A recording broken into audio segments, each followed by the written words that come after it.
Up next, from the Navajo Nation Environmental Protection Agency, Mr. Stephen Atsidi.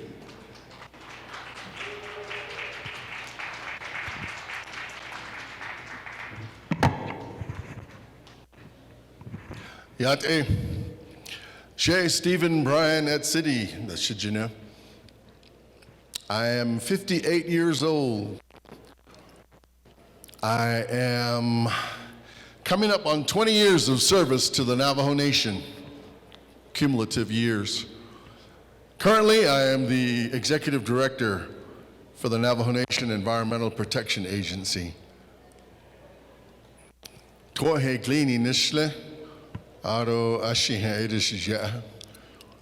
Totsok ni edishiche, todich ni edishinella, ad nenshle. My roots are in Lukajigwe, Arizona. I was raised, spending a lot of years growing up, Tlajin, Black Mesa. I was also born in Phoenix, Arizona, when my mother and my father were students at Arizona State University. This is my second opportunity to serve as Executive Director for the Navajo Nation Environmental Protection Agency. Initially, I served from 2000 to 2015. I had 12 years of prior service in this job. 2 terms with President Dr. Joe Shirley Jr., and then 1 term under President Ben Shelley.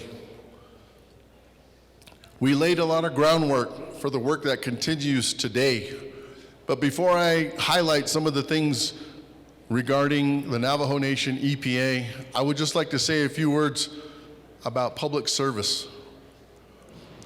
Coming off of the attention brought by President Nygren signing executive order earlier today to help with the hiring of people and the need for vacant positions within the Navajo Nation government to be filled. I come from a long line of public servants. My parents were in education. My mother was a teacher. My father was a social worker. I have relatives from Pinyon who were council delegates, from the Beck family, the late Victor Beck, council delegate from Pinyon, the late Larry Beck, his older brother from Pinyon, and long ago in the 50s, the late Clifford Beck Sr. On my mother's side, my Toheglini relatives and my Totsoni relatives, the late Wallace Archer, council delegate from Lukajigwe, Round Rock, Sayali. As a young man, as a young boy, as a young man, I went to meetings with these relatives. I watched them interact with their community. I listened as they grappled with challenges and trying to figure out solutions. I listened as they planned their trips to Washington, D.C. after 1976, especially in the Pinyon area, when the moratorium was lifted on construction, coming off the heels of the Navajo Hopi land dispute, some of that resolution that occurred. I knew from a very early age that I wanted to be a public servant. So that framed my educational focus. I have a degree, I have a bachelor's degree, but in pursuing that, I also came back home and served in internships. I had a couple of internships at community development. I also served as a community CSC, service coordinator for the Tuba City chapter right before I came to EPA in 2003. My advice to those that are going to be seeking employment, I hope you're prepared to come in to experience your education. There's a lot that can be done with all of your energy and your focus. I look forward, not only in EPA, but across the executive branch where all the vacancies are. We need talented young people. We need problem solvers.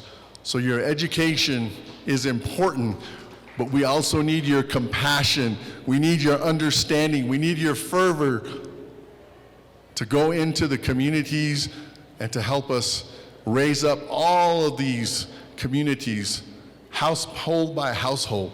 So with the ARPA funding and with all the other funding that we have at our disposal, we need to focus it and we need to do this job and we need to get on it ASAP. I'm helped by 4 programs within Navajo EPA.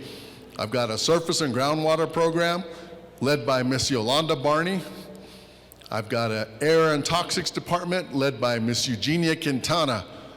I have a waste regulatory compliance department led by Mr. Warren Roan. And I have reconstituted the criminal enforcement department.